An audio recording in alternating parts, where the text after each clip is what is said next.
Hello students, you are watching maths की magic. आज हम पढ़ेंगे कि जो अल्फाबेट हमारे होते हैं जिसमें ए टू जेड लेटर्स होते हैं, हर लेटर में जो लाइन ऑफ सिमेट्री है वो कितनी होती है और कैसे फाइंड करें। तो चलिए स्टार्ट करते हैं ए से।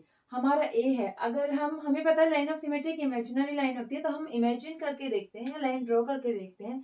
अगर हम ए में एक ऐसे हॉरिजॉन्टल लाइन लगाते हैं तो क्या ऊपर वाले ए की शेप और नीचे वाले ए की शेप बिल्कुल सेम होगी? क्या अगर हम इसको पलट के इस तरह रखेंगे इस साइड तो क्या बिल्कुल एक जैसी शेप होगी जो उसके ऊपर फिट हो जाए? तो नहीं, ए की ऊपर की शेप बिल्कुल अलग होती है और नीचे की अलग, तो ये लाइन ऑफ सिमेट्री नहीं होगी। तो ए में अगर हम ऐसे लाइन लगाते हैं तो ये लाइन ऑफ सिमेट्री होगी, क्योंकि ये ए को दो इक्वल एक जैसे बिल्कुल शेप में काटती है, तो ए में एक लाइन ऑफ सिमेट्री होगी। इसी तरीके से अगर बी में हम देखें तो बी में वर्टिकल कोई लाइन ऑफ सिमेट्री नहीं है, क्योंकि अगर बी को हम ऐसे लाइन लगाते हैं ये वाली वर्टिकल, तो इससे बी की इधर की शेप और इधर की शेप बिल्कुल अलग होगी।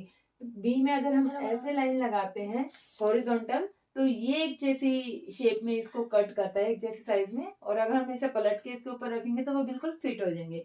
तो बी में हमारी हॉरिजॉन्टल लाइन ऑफ सिमेट्री रहेगी।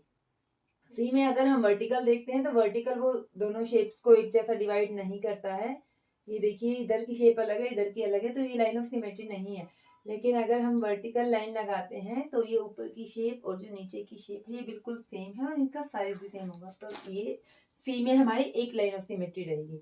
अगर डी का भी देखें तो वर्टिकल सेम नहीं है, लेकिन अगर हम ऐसे लगाते हैं तो ये डी को डिवाइड करेगा तो इक्वल पार्ट्स में। ई में अगर हम देखते हैं तो वर्टिकल भी नहीं है और हॉरिजॉन्टल है। ये लाइन ऑफ सिमेट्री जो है ई को तो इक्वल पार्ट्स में और एक जैसे बिल्कुल शेप और साइज में कट करती है। एफ में अगर हम देखें तो वर्टिकल अगर लाइन लगा के देखें तो इधर की और इधर की शेप सेम नहीं है, और अगर हॉरिजॉन्टल लगाएं तो भी ऊपर की और नीचे की सेम नहीं है, तो एफ में हमारी कोई लाइन ऑफ सिमेट्री नहीं है। इसी तरीके से जी भी हमारा किसी तरह से इक्वल नहीं होता, तो जी में भी लाइन ऑफ सिमेट्री नहीं है। एच में अगर हम देखते हैं तो हॉरिजॉन्टल लाइन लगाते हैं तो वो दो एच को दो इक्वल पार्ट्स में डिवाइड करती है, ऊपर और नीचे। और अगर हम वर्टिकली भी चेक करें तो एच की जो वर्टिकल लाइन है वो भी एच को इधर और इधर के जो दो है इक्वल पार्ट्स में डिवाइड करती है, तो एच में हमारी दो लाइन ऑफ सिमेट्री रहेंगी। आई में अगर हम देखें तो हॉरिजॉन्टली लाइन लगा के तो ये और ये पार्ट इक्वल है, तो ये लाइन ऑफ सिमेट्री है। जे में अगर हम देखें, अगर वर्टिकली लगा के देखें तो भी दोनों साइड सेम नहीं है, क्योंकि जे का टर्न इस साइड है तो वो इस साइड का कोई टर्न नहीं है, वो उस पर फिट हो ही नहीं पाएगा। और हॉरिजॉन्टल भी कोई लाइन ऑफ सिमेट्री नहीं होगी, क्योंकि ऊपर और नीचे का पार्ट भी अलग है। फिर अगर हम के में देखते हैं तो के में वर्टिकल तो नहीं होगी, लेकिन हॉरिजॉन्टल ऐसे लगाते हैं तो ये और ये पार्ट इक्वल है, तो के में एक लाइन ऑफ सिमेट्री रहेगी।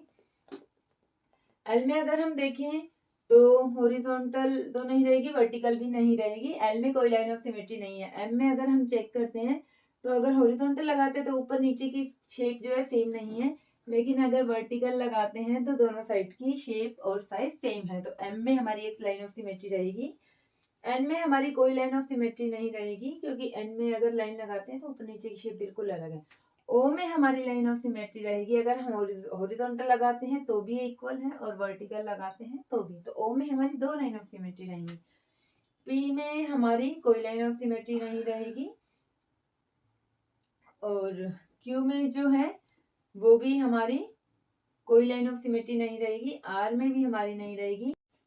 एस में जो है, एस में भी हमारी लाइन ऑफ सिमेट्री नहीं रहेगी। टी में देखें तो टी में हॉरिजॉन्टल तो नहीं, लेकिन वर्टिकल लाइन ऑफ सिमेट्री रहेगी, ये टी को दो इक्वल पार्ट्स में डिवाइड करेगी।